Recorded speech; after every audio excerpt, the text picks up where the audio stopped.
The gentleman from Kentucky, Mr. Massey, for 5 minutes. Thank you, Madam Speaker.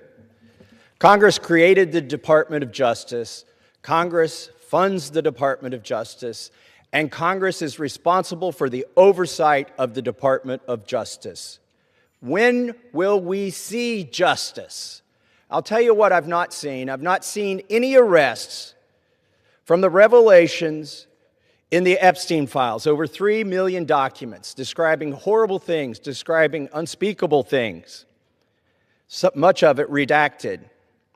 Over 24 people have resigned, CEOs, members of government worldwide, but I haven't seen any arrests or investigations here in the United States from this Department of Justice.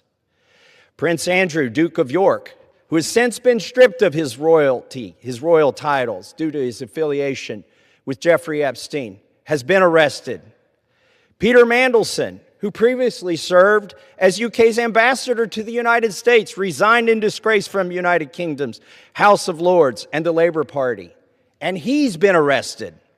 Former Prime Minister of Norway, Torbjørn Jagland, has been charged, but we don't see any charges, arrests, or investigations in the United States. What do we see?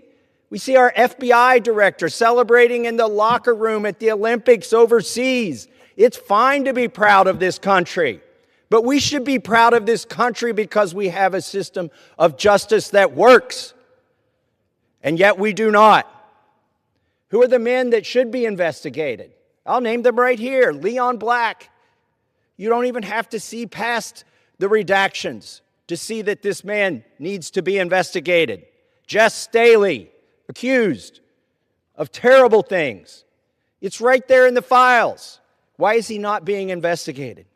And Leslie Wexner, why did the FBI list him as a co-conspirator in their own documents in a child sex trafficking case, and then tell him, according to him, that they had no questions for him? Why is that?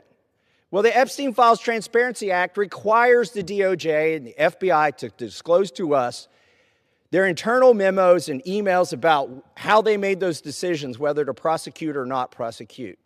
Yet they have not delivered those memos.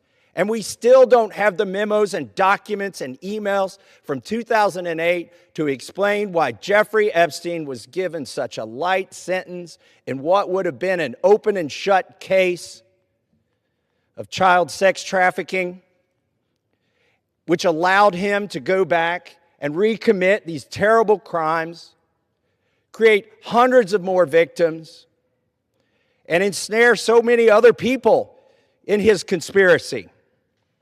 Where are those documents that describe those decisions? We need justice. We want the Department of Justice to get to work, and that's what they need to do now. Madam Speaker, I rise today to let the American people know that this government is under siege. All 3 branches of this government is under siege by lobbyists and lawyers from a German company named Bayer.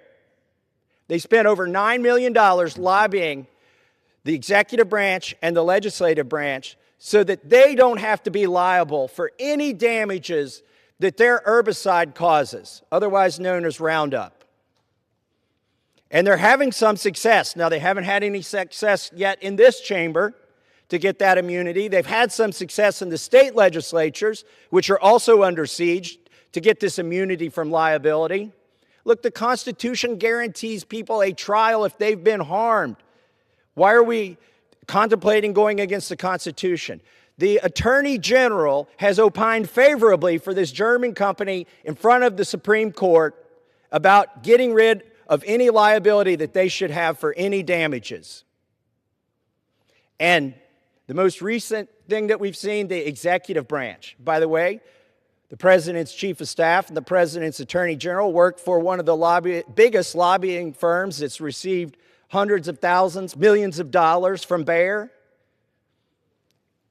And maybe that's why we've seen an executive order that says that the production of this chemical from this German company is a national defense priority.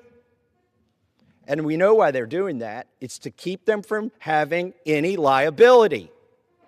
Everybody in this country deserves their day in court. This is wrong. We shouldn't succumb to the lobbyists, not in the executive branch, not in the judicial branch, and certainly not here in Congress and not in the state legislatures, but there's a lot of money at play. And I implore my colleagues to resist it and do not give them immunity. And I yield back. The chair recognizes the woman from Minnesota, Ms. Morrison, for 5 minutes.